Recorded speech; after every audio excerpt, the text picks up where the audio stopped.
দর্শক, রবিস ব্লগে স্বাগত জানাচ্ছি। ঢাকা প্রিমিয়ার ডিভিশনের প্রাথমিক রাউন্ড শেষ হয়েছে। আজকে শুরু হয়েছে সুপার লিগ পর্ব। আজকে ৬টা দলই আসলে মাঠে নেমেছে, কিন্তু ৩টা ম্যাচেই আসলে বৃষ্টির প্রভাব ছিল এবং পুরো ম্যাচ হয়নি। ডিএল মেথডে ফল নিষ্পত্তি হয়েছে। আজকে যে ম্যাচটা নিয়ে আসলে কথা বলবো, মোহামেডান এবং এই লিজেন্ড অফ রূপগঞ্জ মিরপুরে ম্যাচটি হয়েছিল। ম্যাচে মোহামেডান খুবই হতাশাজনক পারফরমেন্স করেছে। মোহামেডান কথা স্পেসিফিকলি কেন বলছি, কারণ হচ্ছে মোহামেডান একটা ঐতিহ্যবাহী দল এবং তার অনেক লিগ্যাসি আছে, কিন্তু লম্বা সময় ধরে আসলে আমরা দেখেছি যে মোহামেডান আসলে মাঠের পারফরমেন্সে ফেল করে আসছে। টিমটা ভালো হয়, দলে যারা থাকে তারা খুব এক্সপিরিয়েন্স হয় এবং কোয়ালিটি প্লেয়াররাই থাকে, কিন্তু নানান কারণে আসলে মোহামেডান পারফরমেন্স করে না। এখানে হয়তো একটা ব্যাপার আছে যে অনেকগুলো প্লেয়ার চলে গেছে, বাট তারপরেও আসলে মোহামেডান তো এখানে প্রত্যাশাটা বেশি ভক্তদের। তো এসব বিষয় নিয়ে আসলে অনেক আলোচনার জায়গা আছে। তো এই ব্যাপারে কথা বলবো আমাদের প্রেস বক্সের অন্তপ্রাণ এবং আমাদের সিনিয়র সাংবাদিক, আমাদের বড় ভাই আরিফুল ইসলাম বাবু ভাই। বাবু ভাইয়ের সাথে কথা বলবো। বাবু ভাই লম্বা সময় ধরে আসলে প্রিমিয়ার লিগটা ফলো করেন, ঘরোয়া বাংলাদেশের ঘরোয়া ক্রিকেটটা উনি তার মানে মুখের আগায় চোখে চোখে প্রচুর দেখেছেন এবং মাঠে বসে কাভার করেছেন। বাবু ভাই, আপনাকে স্বাগত জানাচ্ছি। ধন্যবাদ রবি। বাবু ভাই, আজকে তো পুরো ম্যাচটা আসলে মাঠে বসে দেখেছেন। স্পেসিফিকলি আমি মোহামেডানের ম্যাচটা নিয়ে বলবো। মোহামেডানের ম্যাচকে ঘিরে আসলে ভক্তদের একটা প্রত্যাশা থাকে। আমি যদি এটা বলি যে আপনারও একটা মানে সোল আছে, যে মোহামেডানের প্রতি একটা দুর্বলতা আছে, যে মোহামেডানকে আপনি ভালোবাসেন। সো আপনি এই ম্যাচটা প্রথমে জানতে চাবো, এই ম্যাচটা দেখে আপনার কি ফিলিংসটা হলো? এক কথায় তো হতাশ, যার পর নাই হতাশ। আবার যদি তার ব্যাকগ্রাউন্ডটা বলি তাহলে বলবো এই হতাশ হবার একটা মানসিক প্রস্তুতি আমার ছিল।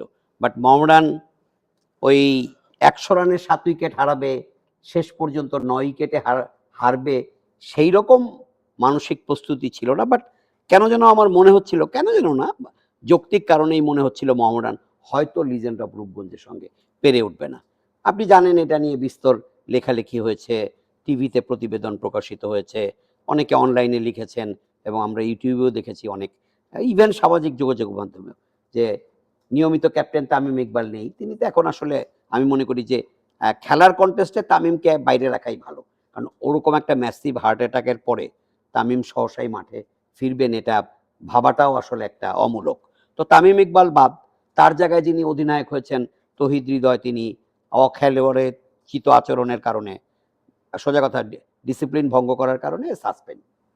এর বাইরে তাসকিন ইনজোর্ড, তারপরে মুশফিক, মেহেদি হাসান মিরাজ, তাইজুল, ন্যাশনাল কমিটমেন্ট, এটা তাদেরকে যেতেই হয়েছে। মাহিদুল ইসলাম অঙ্কন, তিনিও নেই। সব মিলে ৭ জন প্লেয়ার নেই।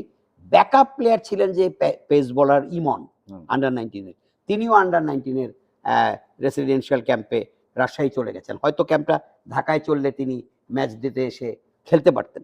তাহলে ৮ জন প্লেয়ার ছাড়া মোহামেডান সুপার লিগ খেলছে, এবং সুপার লিগে রবি আপনি তো নিশ্চয়ই একমত হবেন, পয়েন্টের ফারাক যাই থাকুক, কোনো দলই কিন্তু খুব খারাপ দল নয়, স্পেশালি লিজেন্ড অফ রূপগঞ্জ তো নয়ই। যে দলে ধরেন শরীফুলের মতো বোলার, তানভীরের মতো বোলার, টপ অর্ডারে তানজিদ, তামিম, তারপর সৌম্য সরকার, সাইফ হাসানরা আছেন, জাকের আলী অনেক চলে গেছেন, মাহমুদুল হাসান জয় চলে গেছেন, ডাজেন্ট ম্যাটার। কাজেই শক্তিতে কিন্তু regent of Rupganj name and ফেমেও এগিয়েছিল। যে আমার ধারণা ছিল মোহামেডান পেরে উঠবে না। মোহামেডান শক্তি সঞ্চারের জন্য আমি বলবো যে ফ্রম নোহোয়্যার ফরহাদ হোসেন, নাবিল সামাদ, মুস্তাফিজুর রহমান এবং তৌফিক তুষারকে দলে টেনে তাদের ৩ জনকে আজকে খেলিয়েছে। তারপরেও রেজাল্ট যাচ্ছে তাই। মোহামেডান বৃষ্টিতে যখন খেলা বন্ধ হলো ২৪.৩ ওভারে, তখন মোহামেডানের রান ১১৭, ৭ উইকেটে। মানে যে অবস্থা ছিল, মোহামেডান ৫০ ওভার খেলতে পারতো বলে আবার মনে হয় না। বেসিক্যালি বৃষ্টির আগে এই ম্যাচটা আসলে তারা মোহামেডান মানে হাত থেকে খুইয়ে ফেলে বসেছিল আজকে। কাজেই সব মিলে হতাশা। বাট মোহামেডানের আমার কাছে মনে হয় আজকের ম্যাচের পারফরমেন্সটাকে মূল্যায়ন করতে গেলে একটু পেছন ফিরে তাকাতে হবে। মোহামেডানের অফিসিয়ালসদের অদূরদর্শিতা আমি বলবো এবং অদক্ষতা।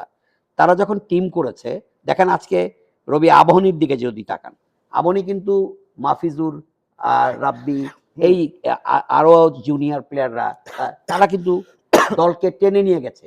মোহামেডানের ব্যাকআপ এরকম পারফর্মার দরকার ছিল যারা যখন মুশফিক, মিরাজ, অঙ্কন, তাসকিন এরা থাকবেন না, ধরেন তাসকিন যদি সুস্থ থাকতেন, তাসকিন তো ক্যাম্পে থাকতেন অবশ্যই, টেস্ট খেলতেন। কাছাকাছি এই সময়টাতে আমরা কাদের দিয়ে দল চালাবো, সুপার লিগে তাদের পারফরমেন্স পাওয়া যাবে না, এটা তো আগেই জানা ছিল। সেখানে মোহামেডানের কোনো ব্যাকআপ প্লেয়ার নেই, 4জন প্লেয়ার হাতড়ে খুঁজে কোনো রকমে পেয়ে মোহামেডান আজকে একাদশ তৈরি করেছে, যে 3জন অতিরিক্ত প্লেয়ার বাইরে থেকে নিয়ে। এটাই বাবু, এই তো মানে যারা টেবিল ওয়ার্ক করে মোহামেডান কর্মকর্তা আছেন, তারা কি এই ব্যাপারগুলা দেখেন না? বা তাদের তো এটা তো নতুন করে না, এটা তো শিডিউলটা তো আগেই ছিল জিম্বাবুয়ের সাথে এই সময় খেলবে। রবি, আপনি যদি একটু পেছনে তাকান, আজকে কথা হচ্ছিল আপনার সাথে ব্যক্তিগত আলাপচারিতায়, আমরা বছরটা হারিয়ে ফেলেছি বছর 3-4 আগে, এটা দ্যাট ইজ করোনার পরপরই এরকম একটা হয়েছিল। মোহামেডান মুশফিকুর রহিম, মাহমুদুল্লাহ রিয়াদ, সাকিব আল হাসান, মেহেদী হাসান মিরাজ, তাসকিন আহমেদদেরকে দলে টানলেন সৌম্য সরকার। হ্যাঁ, কথা ছিল যে তারা সুপার লিগের পুরোটা খেলবেন। ইনসিডেন্টলি মোহামেডান সেবার সুপার লিগেই উঠতে পারেনি।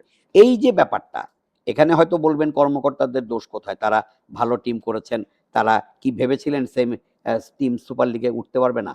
না, সেখানে ব্যাকআপ পারফর্মারের অভাব ছিল। ওই 6জন খুব ভালো, বাকিদের মানে মানের এবং সোজা কথা পারফরমেন্সের বিস্তর ফারাক ছিল। অর্থাৎ আপনি যখন দল গড়বেন জানেন ন্যাশনাল টিমের ন্যাশনাল কমিটমেন্ট থাকবে, ইনজুরি হতে পারে, নানান কারণে কিছু প্লেয়ার আমার থাকবে না, তাহলে আপনি কাছাকাছি মানের ব্যাকআপ পারফর্মার নিবেন, কিংবা আন্ডার-19-এ আমাদের কিছু প্লেয়ার রেডি থাকে, এইচপিতে ক্যাম্পে থাকে এরকম কিছু প্লেয়ার, এগুলো আসলে খোঁজ খবর রেখে তারপরে দল সাজাতে হয়। আমার কাছে যেটা মনে হয় রবি, আমি এক কথায় বলে ফেলি, মোহামেডানের দল গঠনে তারকা দলে ভেরানোটাই এখন একটা প্রবণতা হয়ে দাঁড়িয়েছে। মানে আমি ঠিক স্ট্যান্ডবাজি শব্দটা বলবো না, কারণ এটাতে এটা হতে পারে, এটা হয়তোবা যারা স্পন্সর করেন বা দলে টাকা লগ্নি করেন, তারা হয়তো চান যে তারকা খ্যাতি যাদের আছে তারা দলে থাকলে তাদের হয়তোবা স্পন্সর খুঁজে পেতে বা ফিনান্স করতে সুবিধা হবে বা ফিনান্সার পেতে সুবিধা হবে। বাট আমার কাছে মনে হয় না এটা খুব অ্যাপ্রোপ্রিয়েট যুক্তি। কারণ হচ্ছে আপনার যদি পারফর্মার আপনাকে সময় মতো পারফর্ম করতে না পারে, তিনি যদি সেই ক্ষেত্রটা না পান, তাকে দলে টেনে তাকে অযথা অর্থ দিয়ে, সে ধরেন আমি একটা এক্সাম্পল দিচ্ছি, আপনি মুশফিকুর রহিম, তামিম ইকবাল এবং মাহমুদুল্লাহ রিয়াদ, এই 3জন প্লেয়ারকে কি আপনার মনে হয় মোহামেডান 50 থেকে 60 লাখ টাকার কমে একজনকে পেয়েছে? এই 1.5 কোটি টাকা থেকে 1.25 কোটি টাকা দিয়ে এই 3জনকে নেওয়া হলো। তামিম একটা ভেরি আনফরচুনেট, বাট মুশফিক, রিয়াদের কি পারফরমেন্স, তাদের টোটাল ক্যারিয়ারের প্রতি রেসপেক্ট রেখে বলছি, তারা দীর্ঘদিন মাঠ মাতিয়েছেন এবং দলকে সাফল্যের একেবারে উঁচু স্তরে বা শিখরে পৌঁছে দিয়েছেন। বাট এখন তো তাদের বয়স হয়েছে, তাদের পারফরমেন্সটা ভাটা। রিয়াদ এবং মুশফিকের জায়গায় মোহামেডান 4জন প্লেয়ার পেত, তরুণ, ইয়াং, এনার্জেটিক, যারা জান বাজি নিয়ে খেলতেন। তো এগুলো যদি যারা টিম করেন তারা মাথায় না রাখেন, তারপরে লিগের মাঝামাঝি বা শেষ দিকে এসে হাপিত্তেশ করে আসলে একদম শেষ প্রশ্ন, এটা আজকের ম্যাচের পার্সপেক্টিভে প্রশ্ন। আপনি গুলশান ক্লাবে স্কোর করতে নিশ্চয়ই দেখেছেন যে নাইম ইসলাম, সে কিন্তু একাধিক ম্যাচ দিয়ে জিতেছে। আজকে যেভাবে ইনিংসটা খেলেছেন, তার এক্সপিরিয়েন্সটা কিন্তু কাজে লেগেছে। সো এই অথচ মাহমুদুল্লাহ রিয়াদ ন্যাশনাল টিমে অনেকদিন সার্ভ করেছেন, তার অভিজ্ঞতাটা আরো বেশি। কিন্তু এই মোহামেডানের এক জার্সিতে খেলা, কিন্তু প্রতিপক্ষ বলাররা কিন্তু অতটা শক্তিশালী না, সেই অভিজ্ঞতাটা কিন্তু উনি কাজে লাগাতে পারলেন না। তো আমার প্রশ্নটা হচ্ছে যে এই অভিজ্ঞতার যে কথাবার্তা চালাচালি করি আমরা, তাহলে নাইম ইসলামরা পারছেন, মাহমুদুল্লাহরা কেন পারছেন না, তাও ঘরোয়া ক্রিকেটের মতো একটা টুর্নামেন্টে? এটা একটা জটিল প্রশ্ন, আমি এই প্রশ্নের উত্তরটা আপনাকে একদম আমার মতো করে দেব। আচ্ছা, মাহমুদুল্লাহ রিয়াদের ক্যারিয়ারের প্রতি রেসপেক্ট রেখে ব্যক্তিগতভাবে রিয়াদকে আমি খুব পছন্দ করি, অত্যন্ত বিনয়ী এবং একজন সোজা কথা নিপাট ভদ্রলোক। আমার বিশ্বাস তিনি আমার কথায় ভুল বুঝবেন না। সেটা হচ্ছে রিয়াদের কিন্তু এখন no more cricket left in any aspect. National টিমে নেই, ইন্টারন্যাশনাল লেভেলে নেই, ইভেন ঢাকার ক্লাব ক্রিকেটেও তার ওই ভালো খেলার আর্টসটা, ওই তারাটা নেই।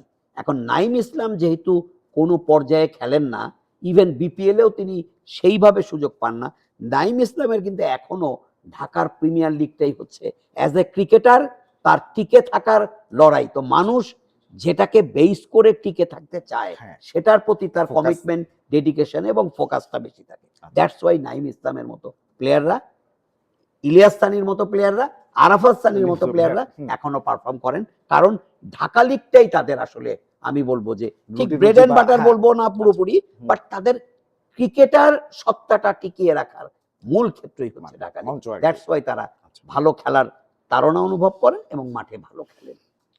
দর্শক, বাবু ভাইয়ের সাথে আলাপ করছিলাম আসলে মানে মোহামেডান কেন আসলে ফেল করছে বা মোহামেডান টিম সিলেকশনটা আসলে আরো কিভাবে সঠিক হতে পারতো সেই ব্যাপারে আসলে বাবু ভাই তার গুরুত্বপূর্ণ মতামত দিয়েছেন। তো একজন মোহামেডানের ভক্ত বলেন কিংবা সাংবাদিক বলেন বা ভক্তদের পক্ষ থেকে যদি বলেন, আশা করবো যে মোহামেডান বাকি যে ম্যাচগুলো আছে তারা দাপট দেখাবে এবং অন্তত হচ্ছে শিরোপার যেই খরা কাটছে লম্বা সময় ধরে সেই শিরোপার খরা কাটিয়ে ঐতিহ্যবাহী এই ক্লাবটি আসলে শিরোপাটা উঁচিয়ে ধরবে সেই প্রত্যাশাই করছি। ধন্যবাদ।